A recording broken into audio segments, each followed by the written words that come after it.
Bonjour à tous, bonjour à toutes. Ok, donc pour la discussion que je vous propose ce matin, ça porte justement sur un travail que j'ai fait. C'est un travail préliminaire que j'ai fait justement dans le cadre de mon cheminement doctoral et que je voudrais partager avec vous ce matin, beaucoup plus sur l'évaluation un peu du cadre institutionnel québécois d'assistance des sinistrés. Donc, et je vais utiliser le modèle, un modèle. C'est vrai que ça me fait un peu peur de prononcer. Peur pourquoi? Parce que Smith et Bigland, en fait, sont des Américains. Et je sais que c'est un peu tendu en ce moment avec les Américains, mais vous allez m'excuser, mais on va embarquer avec eux. Merci, on peut avancer. Donc, le plan de ma présentation est vraiment classique. Dans une petite introduction, je vous présente c'est quoi le modèle de Smith et Bierland, puis c'est quoi ma question de recherche, données, méthodes, résultats, et je vais vous présenter également ce que je compte faire après ce travail qui est vraiment préliminaire. Donc, lorsqu'on parle de l'assistance aux sinistrés, entendons-nous qu'on se trouve vraiment dans la phase post-catastrophe. Donc, et dans cette phase-là, il y a la question du rétablissement sur laquelle je m'intéresse beaucoup. Déjà parce que depuis les années 90 déjà, on mentionne de plus toujours que on mentionne beaucoup que cette dimension-là est moins étudiée et les praticiens aussi s'intéressent moins à cette dimension-là. Peut-être parce qu'elle est complexe, comme les auteurs le disent, peut-être parce qu'elle est multidimensionnelle, interdépendante. Ça met beaucoup de choses ensemble. Alors, j'ai décidé donc, comme ça, de vraiment m'appesantir là-dessus parce que aussi, on le dit aussi, le risque zéro n'existe pas. On a beau se préparer, on a beau prévenir les catastrophes, les risques et tout le reste, mais ça va finir toujours par arriver d'une manière ou d'une autre. Donc, il faudrait aussi penser à comment on va faire, puisque c'est une réalité, c'est une certitude que ça va arriver. Comment faire donc pour que les citoyens qui sont des victimes, qui sont les plus vulnérables, puissent se relever aussi rapidement et revenir à leur vie normale. Donc, c'est un peu ça. Donc, dans ce processus-là, il y a beaucoup les dispositions institutionnelles qui agissent parfois comme des incitations, mais aussi comme des obstacles pour un bon rétablissement.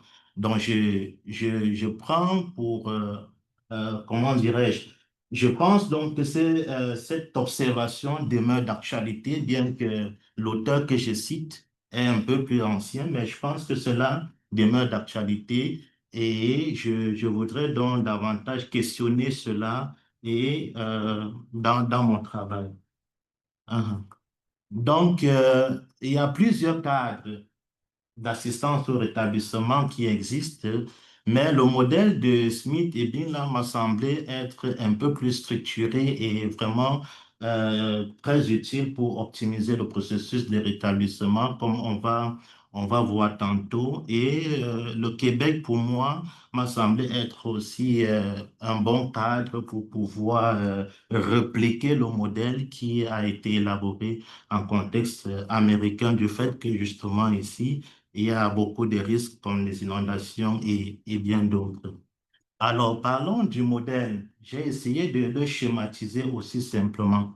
Que disent Smith et Bielan? C'est que le rétablissement post-catastrophe euh, doit tenir compte d'abord de l'environnement institutionnel. Et dans cet environnement institutionnel-là, il y a trois grandes variables qui doivent être prises en compte. Déjà, l'adéquation entre les ressources qui sont offertes par les différentes organisations impliquées dans le processus de rétablissement et les besoins locaux. La deuxième variable, c'est le moment où ces ressources-là sont fournies. Donc, il faut qu'il y ait un calendrier à la fois avant et après catastrophe. Et aussi le niveau d'intégration horizontale et verticale au sein et entre les parties prenantes du réseau qui composent, qui s'intéressent au rétablissement des sinistrés. Smith et Leland disent également que, en fait, ils définissent ce qu'est le réseau. En fait, ils catégorisent les organisations dans le réseau en privé, public, quasi ou non gouvernemental, des secours à but non lucratif communautaire et tient compte également des citoyens. Euh, Toutes ces parties prenantes doivent offrir aux citoyens sinistrés trois types de ressources financières, donc des subventions, aides financières, autres politiques, à travers justement les politiques, les règlements et aussi techniques. Oui, c'est un peu ça ce que dit le cadre de façon résumée. Alors, de ce cadre, je me suis posé un certain nombre de questions. Déjà, la grande question, c'est de quelle manière est-ce que le cadre d'assistance au rétablissement post-catastrophe du Québec influence le processus de rétablissement des sinistrés à la suite des inondations, par exemple. Et dans mon désir de pouvoir opérationnaliser le modèle de Smith et Leland, il y a trois questions qui ont guidé ma recherche. Donc, est-ce que les ressources qui sont offertes par le réseau d'organisation sont vraiment en adéquation avec les besoins des sinistrés? Est-ce que le calendrier qui est en place intègre des actions d'avant et après catastrophe? Et comment est-ce que je peux qualifier la société québécoise en analysant le niveau d'intégration à la fois horizontale donc, entre les différentes organisations qui agissent pour le rétablissement au niveau local et aussi vertical entre les différents paliers gouvernementaux.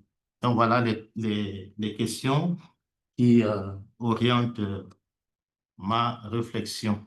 Donc, au niveau des données, la base empirique donc, de mon travail, c'est vraiment les inondations de 2019 parce que lorsque je commence mon cycle, mon doctorat, c'est vraiment l'inondation ou l'événement qui était plus proche de moi et que je me suis un peu intéressé. Pendant ces inondations, j'avais noté qu'il y avait près de 6 000 demandes d'aide financière auprès du ministère, chose qui montre l'importance de la chose et pourquoi je me suis un peu intéressé à ça. J'ai utilisé également des documents parce que en 2019 justement, il y a eu des débats au niveau de l'Assemblée nationale sur comment est-ce qu'on peut améliorer euh, l'aide financière, les processus d'aide financière auprès des citoyens. Donc, j'ai utilisé des mémoires des différentes organisations qui avaient été consultées justement pour apporter leur contribution au travail qui était fait. J'ai exploité également deux rapports du vérificateur général du Québec et un rapport du protecteur des citoyens. Dans le cadre d'un projet avec la professeure Danielle Maltais, que vous devez certainement connaître aussi, nous avons réalisé des entrevues parce que j'étais là comme assistant de recherche et je travaillais sur la dimension justement du rétablissement des sinistrés. Mais le projet en lui-même portait sur les impacts et stress sur la santé psychosociaux des sinistrés des inondations de 2019. Alors, on a réalisé 12 entrevues avec des professionnels et gestionnaires euh, qui relevaient soit de la municipalité ou des CIS, CIUS et aussi des organismes humanitaires.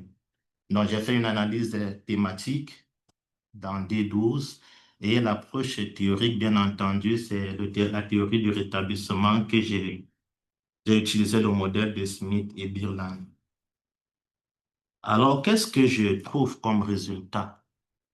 Déjà, au niveau de la relation entre les besoins des sinistrés et les ressources offertes, euh, déjà au niveau des besoins, je me rends compte quand même que lorsque il y a une inondation, par exemple, une catastrophe, une inondation, par exemple, les besoins qui sont les plus cités, c'est d'abord l'accompagnement psychologique, suivi de l'accompagnement administratif, c'est-à-dire aider les citoyens dans les démarches pour pouvoir accéder à l'aide financière et autres.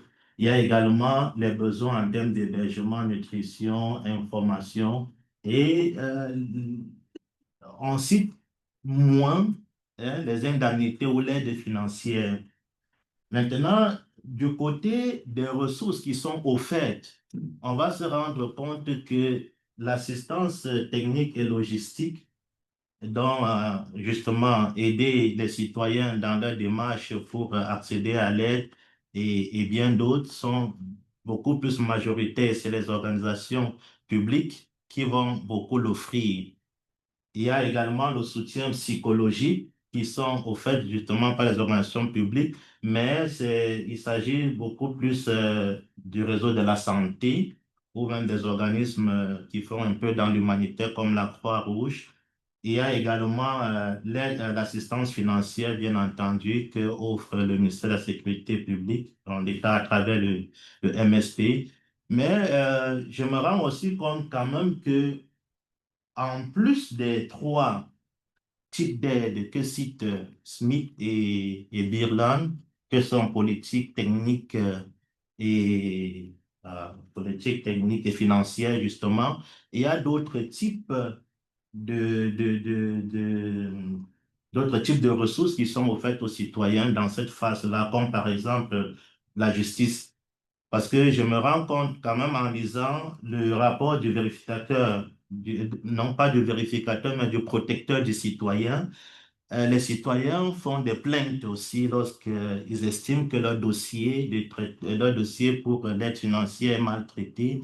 Et cette organisation-là fait des plaidoyers pour que justice leur soit rendue. Donc ça, c'est un plus qui ressort de là. Il y a aussi le soutien psychologique que le modèle n'intègre pas, qui ressort dans le cadre du Québec. Comme au niveau de l'assistance, au niveau du calendrier d'assistance, on va se rendre compte qu'il y a beaucoup de choses ou alors beaucoup d'activités qui sont faites avant que la catastrophe ou l'inondation, puisque c'est de ça que nous parlons, n'arrive. Donc, beaucoup d'activités au niveau de la surveillance des niveaux des rivières, des dispositions des sacs de sable, la révision du programme, communication avec les citoyens, etc. Et après la catastrophe, ce qui est important de regarder, c'est que les organisations publiques vont être moins présentes après la catastrophe. Et c'est un résultat qui se confirme au fur et à mesure que je travaille, puis je suis présentement en collecte de données, que je me rends compte justement que on voit moins les organisations publiques, c'est-à-dire, oui, le ministère de la Sécurité publique ou autres, après la catastrophe. C'est beaucoup plus vraiment les organisations au niveau local, c'est-à-dire les groupes communautaires, les citoyens qui vont rester plus longtemps sur le terrain. Donc, après la catastrophe, les organisations qui sont intégrées aux entraînements sont plus actives. C'est bien ça. Mhm. On peut avancer. Oui, au niveau de l'intégration horizontale et verticale des organisations, j'ai analysé cela à travers les mécanismes de gestion. Donc, en questionnant, par exemple, la collaboration justement au niveau local, la collaboration entre les différents paliers gouvernementaux, la coordination, suivi, évaluation et communication. Et d'après le modèle, le Québec se situerait dans les sociétés de type 1. Les sociétés de type 1, c'est des sociétés qui ont à la fois une forte intégration verticale et horizontale, c'est-à-dire quoi? Les, les, les, les dispositions institutionnelles sont bien connues de tous et fonctionnent très bien entre les différents paliers. Ça, c'est le résultat que je trouve. Également, au niveau horizontal, une très bonne collaboration entre les différentes organisations qui travaillent au niveau vraiment local là, de la municipalité.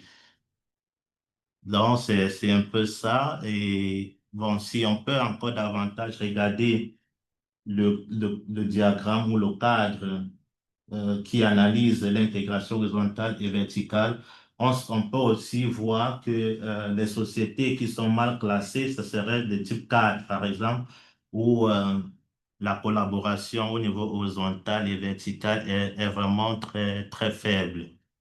Donc, voilà ce que je trouve comme résultat. Autre résultat que j'ai pu ressortir, c'est au niveau des freins au rétablissement des sinistrés. Et on va se rendre compte que parmi ces freins-là, on va beaucoup parler de la complexité du cadre en lui-même. On va parler de lourdeur administrative, de l'information, communication qui ne passe pas beaucoup de l'arrimage de politique et autres. Maintenant, une question était également posée aux participants à nos entrevues de comment est-ce qu'ils pensent qu'on pourrait améliorer ce cadre d'assistance-là. Et les principales réponses qui revenaient, c'est sur la réduction justement des délais d'obtention de l'aide qu'on trouvait très longs, qu'il y ait moins de bureaucratie, qu'il y ait une augmentation de l'aide et ce sur quoi peut-être je peux m'attarder un tout petit peu, c'est l'autonomisation des municipalités. Parce que justement, au Québec, l'aide financière pour les sinistrés est encore centralisée beaucoup plus au niveau du ministère. C'est-à-dire le citoyen qui est sinistré doit faire des démarches et attendre une aide qui va venir depuis le MSP et ça fait parfois qu'il y ait trop de délais. Ça tire un peu à ce niveau-là. Or, les citoyens ou non, les municipalités voudraient donc avoir un peu plus une large marge de manœuvre pour pouvoir être capable de gérer les citoyens sinistrés là à leur niveau. Donc peut-être donner plus de ressources aux municipalités pour que cela soit fait au niveau local. Donc voilà en quelque sorte les résultats trouvés. Mais ces résultats-là, je ne me suis pas arrêter à ce niveau parce qu'il faut les questionner. Il peut y avoir plusieurs biais dans ce que je vous présente. Pourquoi? Parce que je me suis attardé sur un certain type d'organisation avec les données que j'avais. Alors, en guise de perspective, je suis allé un peu plus en profondeur pour questionner déjà, vous avez vu le Québec société de type 1, où les dispositifs institutionnels sont très bien corrects, bonne collaboration, mais est-ce que dans la réalité, est-ce que c'est vraiment ça?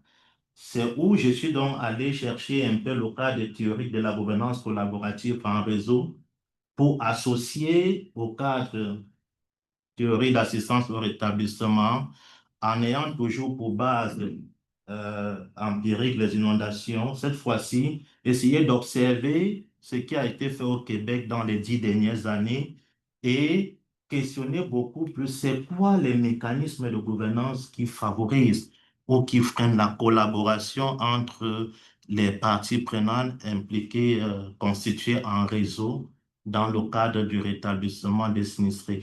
Donc, c'est ça vraiment ma question phare dans ma thèse que je suis en train de faire en ce moment. Et c'est peut-être de là que je pourrais ressortir beaucoup d'éléments de discussion par rapport à cette réflexion que je mène depuis le début de mon cheminement. Donc, je vous remercie. Je pense que c'est ce que j'avais prévu pour